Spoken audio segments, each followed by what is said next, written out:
YouTube. Faithful subscribers, whether you're boosting my ego with positive comments or you're keeping me on my toes with some intelligent trolling, you're all appreciated. Despite the fact that I've already proved flat out that curvature of the Earth can't be measured,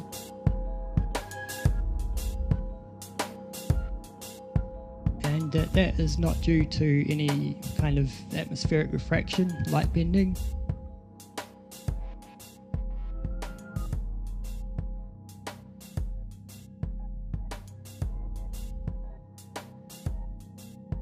And despite the fact that I've devised a definitive curvature test using multiple reference points to prove that the Earth is flat, I often hear that it can't be proven either way, whether the Earth is round or flat.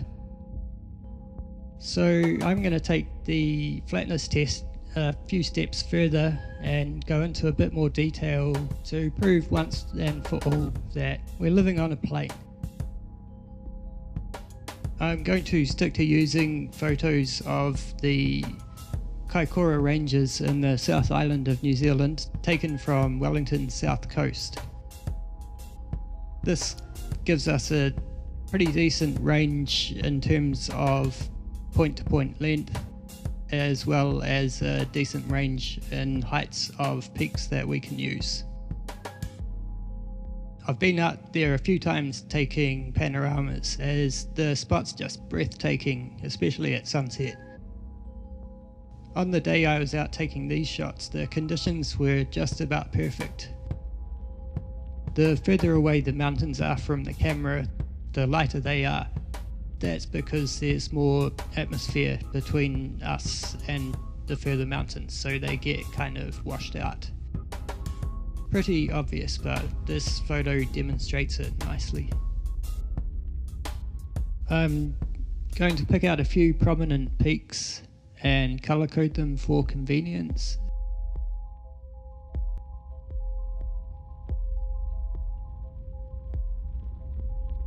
And now go to Google Earth and find them.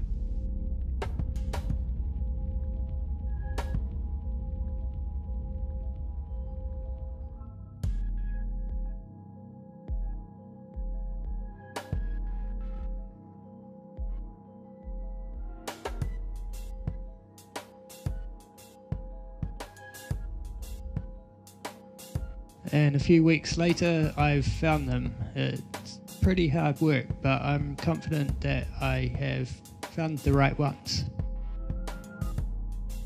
But please don't take my word for it, check for yourself. Everything you need is right here.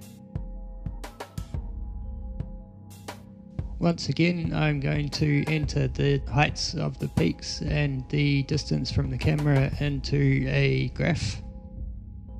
Now I go back to the photo and make a horizontal line at the height of each peak, color coded of course. Since the furthest mountain away is also the tallest, I can just cut it at that point, and where that line meets each other point gives us an extrapolation to a 2D view to count for perspective. So hopefully it'll match up to the lines on the photo again. Let's have a look. And once again, pretty much perfect. I'm guessing refraction's not playing much of a part here. I don't think we get a whole lot over the Cook Strait, judging by my experimentation. And what anomalies you can see there, I'm willing to bet would be a result of Google Earth's measurements.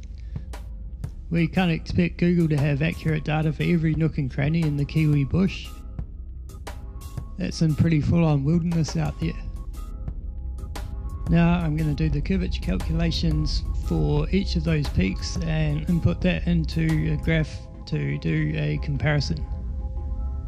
Let's see how it looks. As I suspected, it's all over the show. Not only does it not match, but some of the lines have crossed over. Any of you ball lovers out there care to explain that to me? I didn't think so.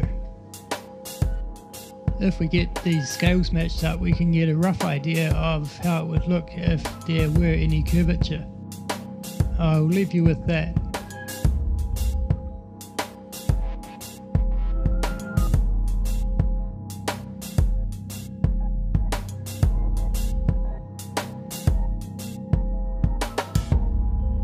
I'd have to say, curvature thoroughly busted. Once again.